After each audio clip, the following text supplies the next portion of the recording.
Saudações, bem-vindo, bem-vinda ao estudo de Yoga Clássico, uma abordagem simplificada para leigos iniciantes. Sou Tony Amaral, quero guiar você nessa jornada de compartilhamento desse conhecimento. E caso você queira saber e conhecer um pouco mais sobre mim e o meu trabalho, as informações estão disponíveis no meu site, tonyamaral.com. Qual o propósito desse estudo? Compartilhar os aprendizados dessa prática milenar indiana, simplificando e organizando a linguagem para o padrão mental dos ocidentais, buscando através do conhecimento a ação correta para a autorrealização e evolução da consciência humana. Bem, ao longo dessa minha jornada dos últimos 10 anos, eu procurei nas filosofias orientais, Japão e Índia, explicação e conhecer um pouco mais dessas filosofias para transcender apenas esse meu conhecimento ocidental, né? E eu fui muito feliz nessa busca. Só que eu tive muita dificuldade. É muito difícil para nós, brasileiros, para nossa mente ocidental, entender as figuras de linguagem, as narrativas da comunicação oriental, né? Então, tendo percorrido esse caminho, eu tive muita dificuldade, mas também eu contei com muita ajuda e a minha persistência também ajudou. Foi muito difícil para mim, mentalmente falando, né, cognitivamente falando, compreender, até porque eu sou muito lógico, racional. Então, eu tive muita dificuldade de compreender essas imagens, essas figuras de linguagem, né, dos estudos indianos. Mas eu consegui, né? E o propósito desse trabalho aqui é compartilhar com você, é trazer para você uma pequena visão, né, uma visão traduzida para a nossa capacidade ocidental, né, da nossa compreensão. Então eu vou trazer o estudo do yoga clássico, uma visão do yoga clássico, mas com uma linguagem muito simples e hermeticamente fechada, né, um ponto. Estilo de comunicação. Tem um estilo de leitura oriental que chama sutra. Sutra vem do sânscrito sutura, significa sutura, ponto, um pontinho de costura, né? Um pontinho fechado. Então, uma linguagem muito curta que eu vou trabalhar, para quê? Para que a partir do entendimento dessa linguagem, a gente vá expandindo as camadas do conhecimento dos temas, né? No caso aqui eu estou falando do yoga clássico. E o caminho? Vamos ver o nosso caminho que a gente vai percorrer para compreender melhor esse estudo do yoga? Nós vamos falar das definições e origem, né? De onde veio, quais são as principais definições do yoga, as suas bases fundamentais, ou seja, os alicerces que esse conhecimento está trabalhado, a tríade da criação, os princípios universais, as forças da natureza, os avatares, quais são as obras fundamentais e os caminhos do yoga. Então, eu entendi que esses 8 passos vão nos dar uma direção e conhecimento totalmente amplo, totalmente conciso sobre yoga, mas de maneira que a nossa mente ocidental consiga compreender e captar melhor. Bom, definição e origens. O yoga começa há cerca de 5.000 anos ou mais. Por quê? Porque tem muita divergência, muitas linhas que vão estudar, enquanto outras culturas também acontece isso, né, sobre as datas exatas. Por quê? Por causa dos registros, né? Então nós vamos ter dificuldade, o material que isso foi encontrado, né, é muito difícil você precisar. Bem, o que eu entendi, e para a gente ficar bem tranquilo aqui, é que a minha fonte é o calendário Veda, o calendário védico, né, que é o mais antigo que existe. Então, o estudo dos eventos planetários, né, como tem algumas narrativas que tem alguns eventos, quando você joga isso nos computadores e sistemas, eles conseguem fazer precisamente uma previsão de tempo. Mas a gente está falando aí que esse conhecimento, né, ele data de cerca de 5.000 anos ou mais, né? Bom, e o que esse conhecimento, o que o yoga está propondo, né? Os homens antigos, como eles estavam mais conectados com a natureza, eles precisavam entender 3 aspectos fundamentais: a criação, a alma individual e a energia, o universo e a natureza. E esses indianos, esses homens que estavam conectados com a natureza, eram sábios e eles viviam apenas para isso. né? Então, eles se recolhiam na floresta, eles tinham uma conexão com o planeta muito mais profunda do que a nossa sociedade hoje, nossa sociedade urbana, né? Então, essa busca dos homens para explicar a origem, explicar a alma individual e a energia, o universo e a natureza, levou ao desenvolvimento do que se tem por yoga. Isso é a origem do yoga, né? A relação do homem com a natureza, enquanto a olhar para si mesmo, o universo e toda essa natureza em volta dele. Nas obras do yoga, tem uma frase, Yoga Sutras de Patanjali, tem uma frase que é Yoga Chitta Nivritti Nirodha. O yoga é o recolhimento das atividades da mente. Esse é o principal tratado do yoga e esse é o principal, no meu ponto de vista, né? Esse é o principal entendimento para nós ocidentais do yoga, o recolhimento das atividades da mente, ou seja, termos a capacidade de cessar as atividades mentais para aí sim estabelecer uma conexão superior com o universo. Bom, tendo dito isso, nós vamos agora ver o quê? Quais são as bases fundamentais para entendermos sobre o yoga clássico, o yoga na sua natureza real. E aqui eu vou registrar o seguinte, o ocidental, foi trazido para o ocidental uma visão do yoga que é atividade física, que são as posturas, as respirações, a meditação. Não é isso. Eu vou trabalhar para vocês, para demonstrar para vocês aqui, yoga é a atividade mais espiritual, a atividade espiritual mais profunda e mais antiga que existe. Mas nós ocidentais não recebemos a mensagem corretamente, né? Então o objetivo desse trabalho aqui, mostrar para vocês as bases fundamentais, é para que você tenha um conhecimento essencial do yoga e para que você não caia no discurso equivocado que yoga é atividade física, é meditação, ok? Posturas, não é nada disso. Atividades físicas, as posturas, a respiração, a meditação, são parte do que se entende por yoga.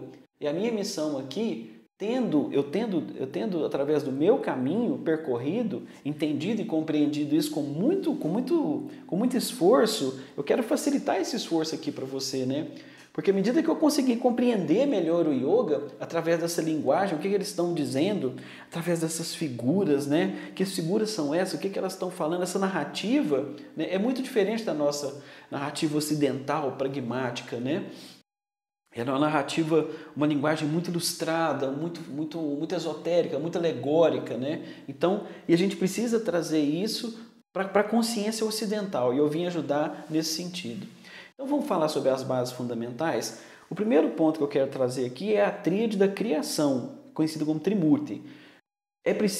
Você só pode conhecer o yoga a partir dessas bases. Então, você tem que conhecer, é preciso entender que o yoga ele nasce dessa tríade da criação, Brahma, Shiva e Vishnu. E eu vou explicar lá na frente quem são essas três representações. Aqui você está vendo a imagem deles. Só que na nossa visão ocidental, nós vamos entender que são personagens. Não.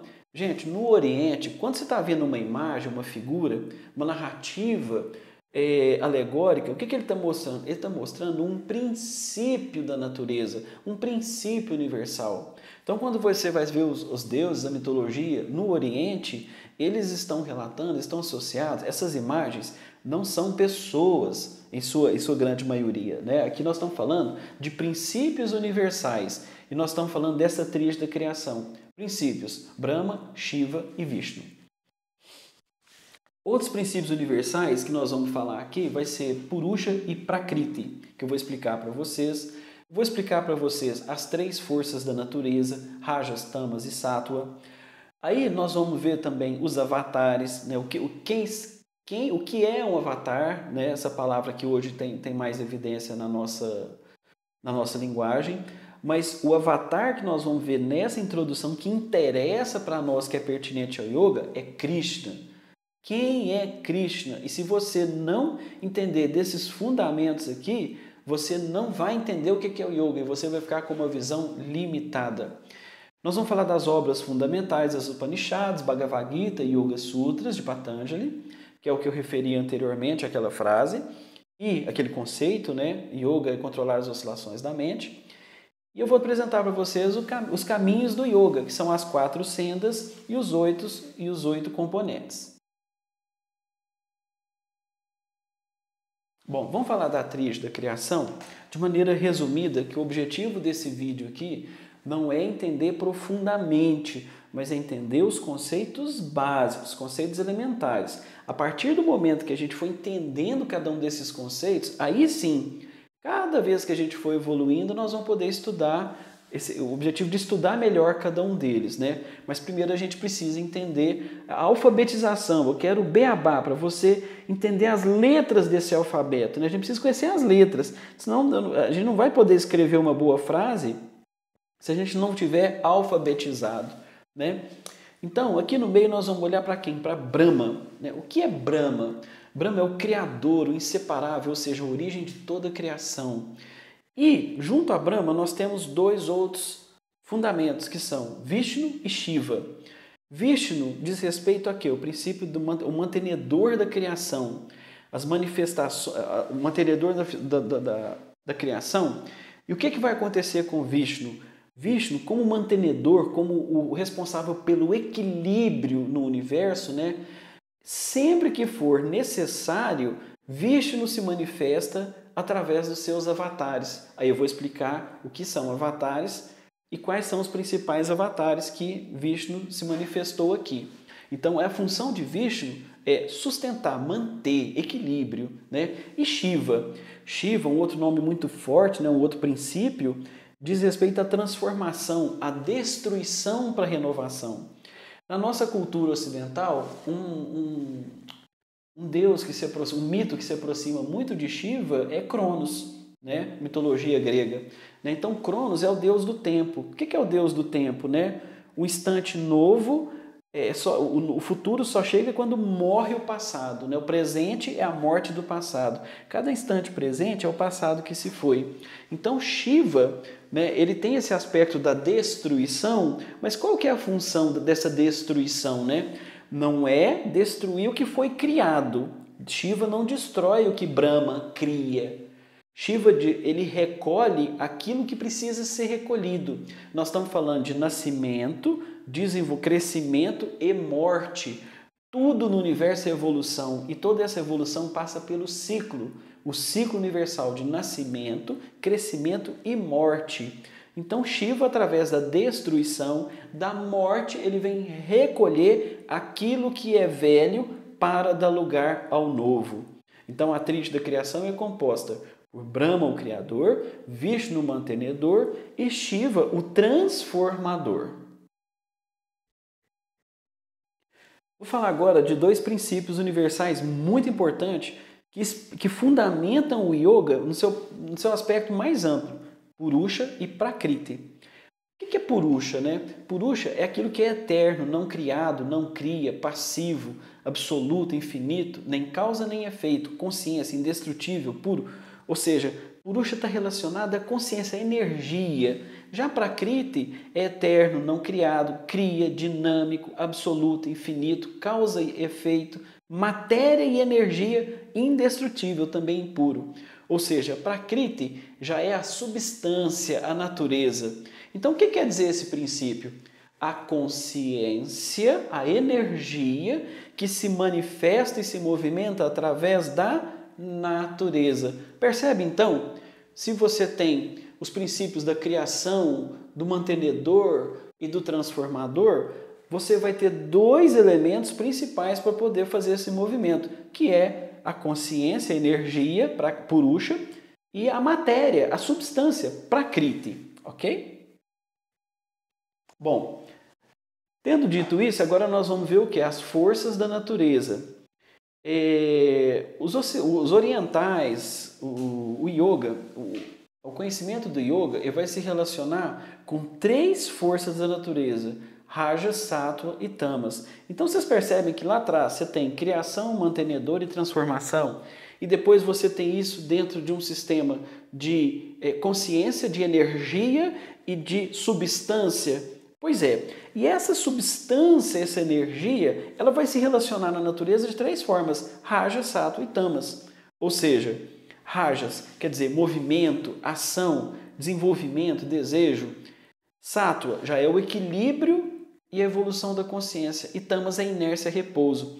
Aqui vocês vão perceber que lá no Oriente, na Índia, na China, paralelamente, você está vendo esse conceito aqui, você vai entender esse conceito aqui como tal, o Yin e o Yang. É o mesmo conceito, olha lá. Rajas e tamas, você está vendo Yin e Yang. Ok? Então, as forças da natureza, elas vão se mover, né? De acordo com essas três características. Raja quer dizer ação, rajásico, tudo aquilo que é ativo, calor, intensidade. Tamas é inércia, né? Seria o Yin. O Raja seria tamas, o Raja seria Yang, ação, força, sol, calor. Tamas já seria recuo, frio, noite, né? Inércia. E Sattva, o equilíbrio. E só assim, então, através de Sattva, nós vamos adquirir o quê? Evolução da consciência. Ok. Lembra que lá atrás, em Vishnu, eu falei que Vishnu, que é o mantenedor, que é uma das expressões da criação de Brahma, Vishnu e Shiva, você vai ter os avatares. O que quer dizer os avatares, né? Avatares vem do sânscrito avatara, ou seja, aquele que desceu. Uma dessas formas é Krishna, que quer dizer o quê? A palavra Krishna quer dizer o quê? Isso em linhas gerais, tá, gente? Eu vou simplificar para a gente aqui a gente não vai discutir conceitos. Eu vou apresentar conceitos fechados para que a partir de cada item, posteriormente, em outros trabalhos, a gente vá desenvolvendo, tá? Então, sendo Krishna um avatar, ou seja, aquele que desceu, qual que é o significado da palavra Krishna? O todo atraente, né? E quem é Krishna? Krishna é uma encarnação, ou seja, uma forma aqui viva de Vishnu. Esse mantenedor, né? Esse princípio mantenedor. Bom, quando a gente está falando de encarnação, o avatar, o principal conceito que explica o avatar é que sempre que há uma necessidade, um clamor daquele povo por cura, por algo de mais elevado, a consciência elevada se manifesta aqui. E nós vamos ter avatares como Buda, né? E como Cristo, os grandes avatares que vêm nessas formas humanas, né, para poder elevar a consciência e promover algum tipo de cura no nosso mundo, né? Então, Krishna, sendo uma encarnação de Vishnu, né, qual que é a sua história aqui no mundo, na sua passagem pelo mundo, né, na Índia? Foi um pastor, cresceu como pastor, se tornou príncipe, um amante, né? Era muito comum os homens, os príncipes terem várias mulheres, né? Então ele foi um grande amante também das mulheres, né? Foi um guerreiro e se tornou um mestre espiritual, né? Então essa é a linha da vida de Krishna, de Krishna aqui nessa existência, né? Nessa encarnação de Vishnu. Bom, a visão de Krishna, né? Qual que é o significado de Krishna aqui no mundo? Né? O que é que ele vem trazer? Equilíbrio de corpo, mente e espírito. Né? Então, Krishna vem trazer, e como ele traz isso? Né? Krishna vem trazer o yoga. Então, eu estou falando para você de princípios, de elementos da natureza, nós estamos falando de todos esses nomes. Se você não estudar e não entender esses nomes, você não vai entender o que é o yoga. Você não vai entender o que é o yoga. Porque quem trouxe o yoga para o mundo foi Krishna. Quem é Krishna? A encarnação de Vishnu, o princípio equilibrador. Olha que importante para você ver. Então, o yoga é um recurso para quê? Foco, equilíbrio, corpo, mente e espírito. Conexão com a natureza. O yoga é uma atividade espiritual e que vai explicar e vai te auxiliar na sua jornada aqui na Terra. Ok? Bom, para estruturar o conhecimento, vamos falar assim, o conhecimento literário do yoga, né, nós temos 3 obras fundamentais. As Upanishads, né, que é a ciência filosófica do yoga. Depois você tem Bhagavad Gita, que é a canção do mestre, que é... Bhagavad Gita, gente, é a obra que explica o yoga. Né? E aí nós vamos trabalhar depois, nós vamos explicar depois, eu vou traduzir para vocês simplificadamente o que é o Bhagavad Gita em outro material, tá? E os Yoga Sutras de Patanjali, que vem depois sistematizando e estruturando o conhecimento do yoga. Essas 3 obras explicam o yoga e é onde o yoga é construído, é consolidado, é estudado como uma ciência espiritual. Não vamos perder de vista, tá, gente? Yoga é uma ciência espiritual que conecta o homem com a natureza e o universo. Os manuais estão aqui, a origem está aqui. O principal deles é, se você está falando de yoga, você tem que começar pelo Bhagavad Gita. É a obra de entrada, a obra essencial. Sem estudo de Bhagavad Gita, não é yoga. Bom, de maneira muito resumida, eu vou trazer alguns mapas mentais aqui para vocês, essa última parte agora, para explicar, né, os caminhos do yoga, e eu vou explicar mais adiante os 8 ramos do yoga. Bom, explicando primeiro as 4 sendas do yoga, né? Esse é um termo muito comum, né, para a gente entender. Essas 4 sendas do yoga é apresentada no Bhagavad Gita, nessa obra principal que eu falei para vocês, tá? Não vou explicar aqui, não é o objetivo agora, né? Mas quando for explicar o Bhagavad Gita, vocês vão entender direitinho. Bom, as 4 sendas do yoga. Quais são esses 4 pilares do yoga? 1. Karma Yoga. Karma, o Ocidente, gente, traduziu errado. Há um conceito muito equivocado de karma. Karma do sânscrito quer dizer ação. E Karma Yoga é o caminho escolhido principalmente por aqueles de natureza extrovertida, ou seja, é o yoga da ação. A segunda senda é Bhakti Yoga. Bhakti Yoga é o caminho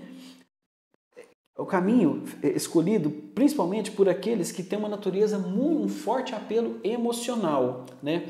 É como se Karma Yoga tivesse muito relacionado à mente, ao conhecimento, a tudo aquilo que eu faço, ao instinto de fazer, né?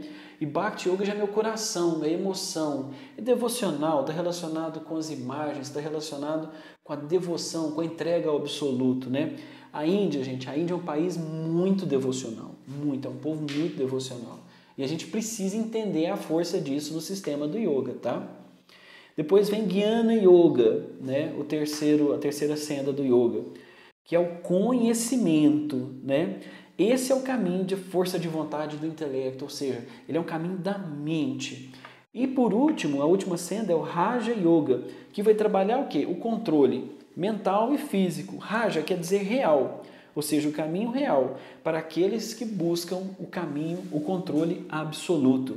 Então, essas 4 sendas do yoga, elas vão determinar todas as direções possíveis, né? É o que Krishna trouxe dentro do Bhagavad Gita para trazer, quando ele trouxe o yoga para o mundo. Essa é a função dele, né?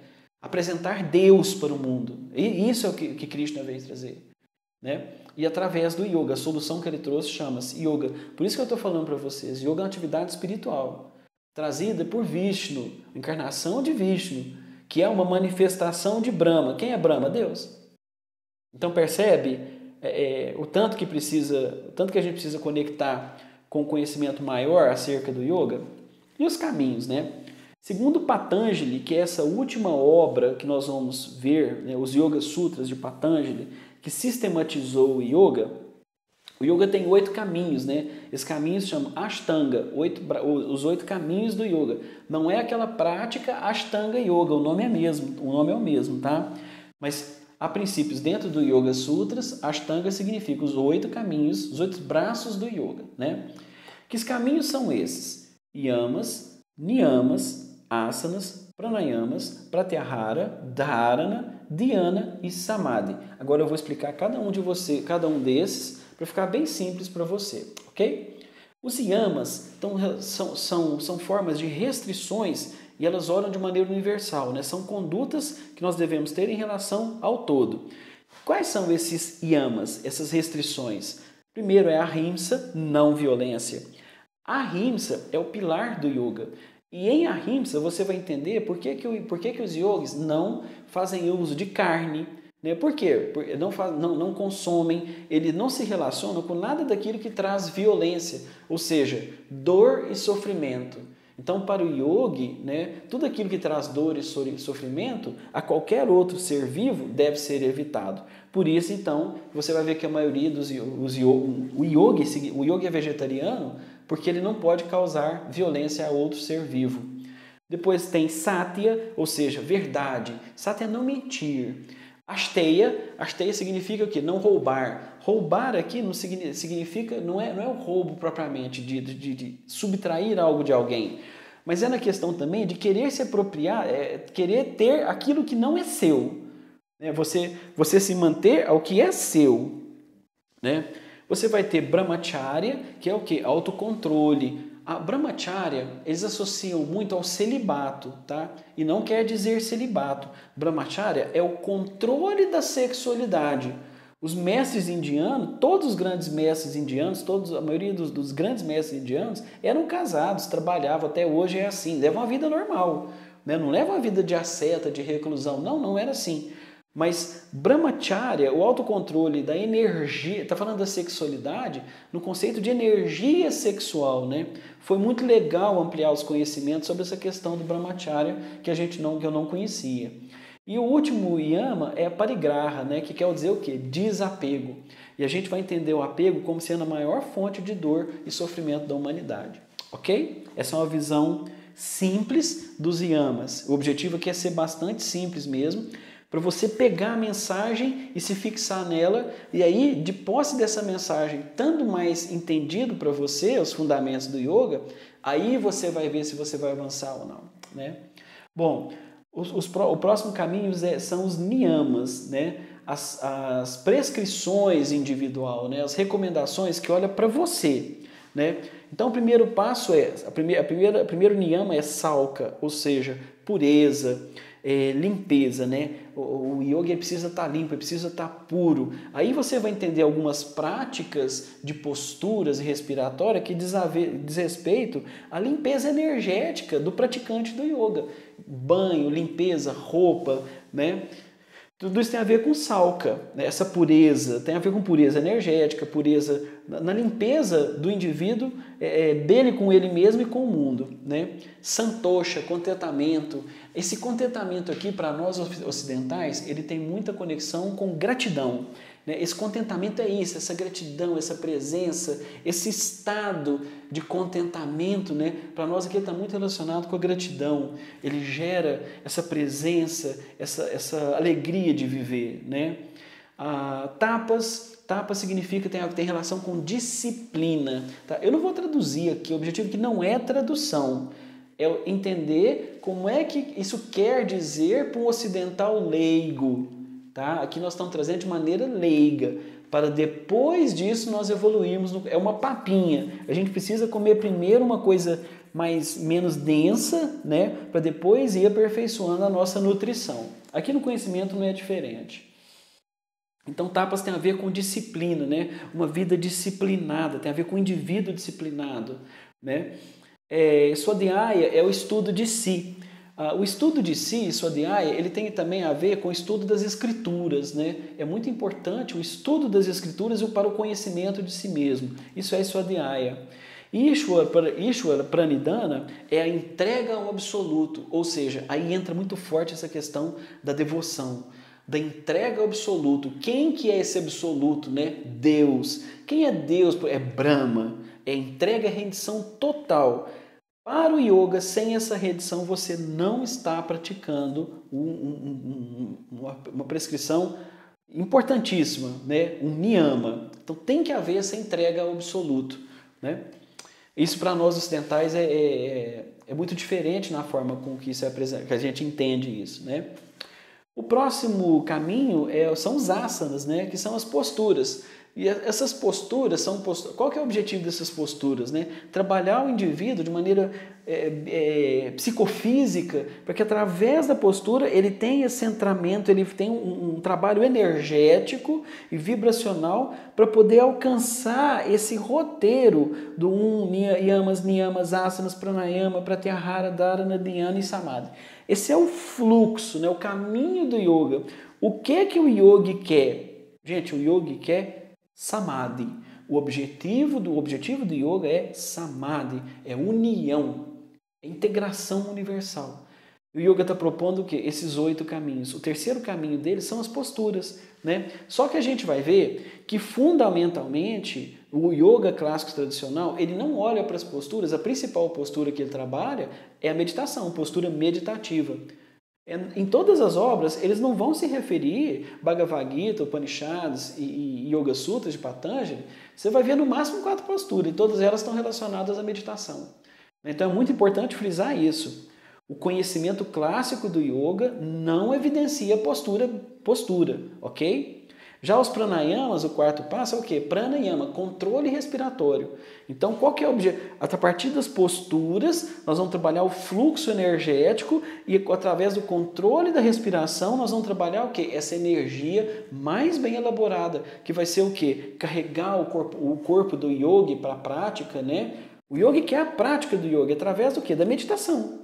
O objetivo do yoga é meditação. O centro do yoga é a meditação. E para isso ele usa todos esses caminhos.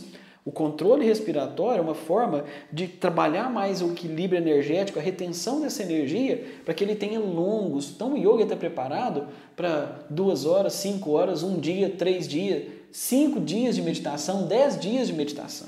É muito forte esse aspecto dentro do yoga. Lá na Índia, nós estamos falando aqui do tradicional, tá, gente? Do clássico, do conhecimento clássico, bruto, como ele chegou. Depois nós vamos fazer as atualizações.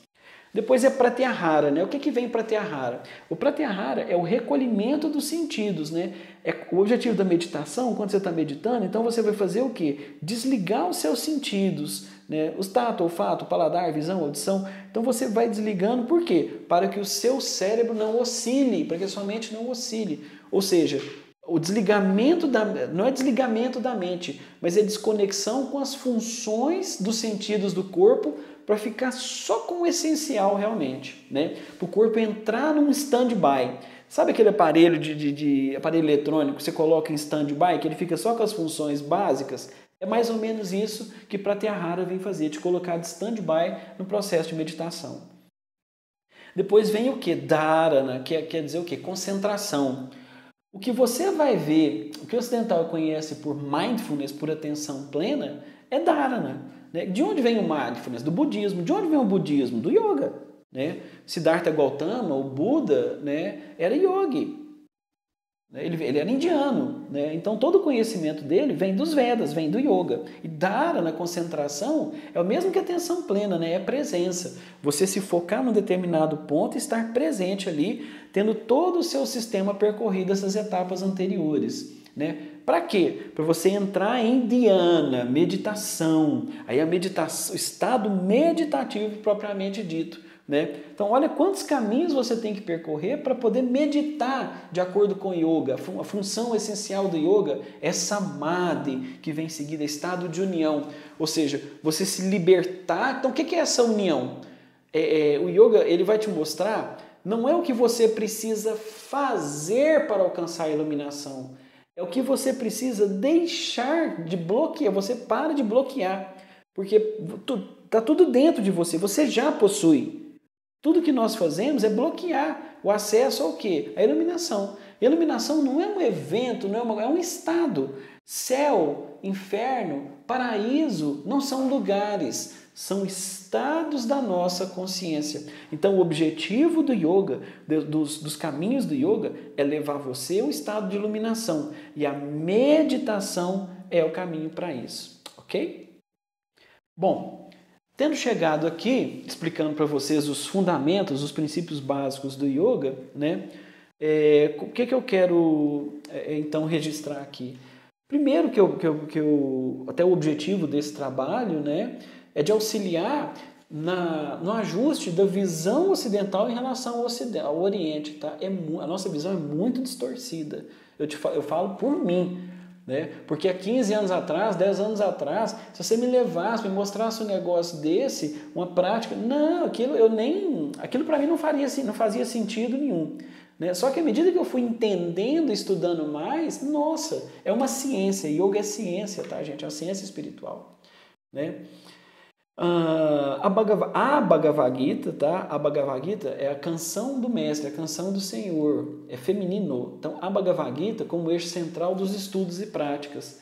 Yoga sem estudo de Bhagavad Gita não é yoga, tá? Isso aí tem que estar muito claro para nós.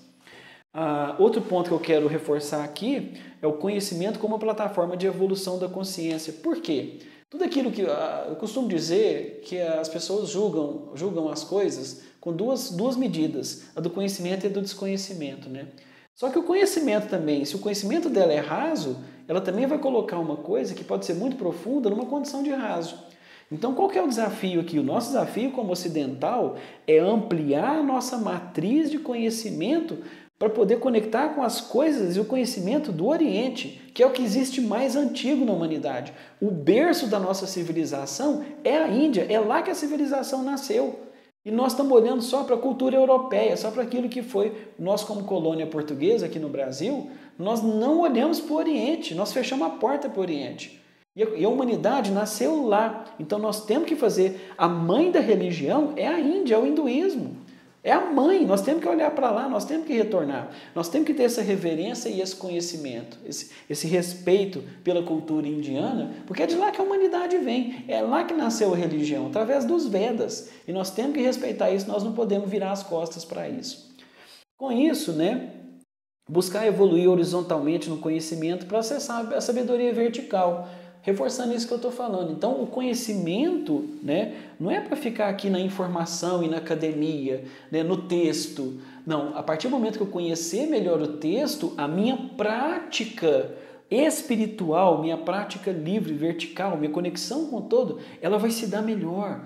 Porque eu sei, eu entendo o que eu estou fazendo. A minha mente, ela dá permissão, ela abre as portas para eu poder realizar aquela atividade, né? Então eu compartilho com vocês, essa é a minha experiência, a minha jornada no yoga, né? Esse objetivo aqui, esse vídeo para traduzir para você de maneira muito simples, fechada, né? Uma caixinha que eu estou dando para você, né? E à medida que a gente for estabelecendo mais temas, eu com certeza quero te auxiliar nessa jornada, né? Como estudante, tá, gente? Eu não estou aqui como um professor, não é essa a função, né? Eu não detenho esse conhecimento, né? Eu estou aqui como um iniciante, como um estudante, compartilhando aquilo que eu percebi com vocês e a partir da minha dificuldade que eu tive no entendimento desse estudo, dessa prática, eu posso facilitar com vocês, eu posso ser um facilitador da sua experiência, tá? Então eu te agradeço, o cumprimento que eu vou te agradecer é o Namastê, né? Que equivocadamente, né, o Ocidente também traduziu errado, tá? Equivocado. Muitos referem ao Namastê como Deus que habita em mim, saúde a divindade que habita. Não é isso, tá? Namaskar, Namaskar, cumprimento, você, eu cumprimento você. Namastê quer dizer isso, tá, gente? Então, Namastê.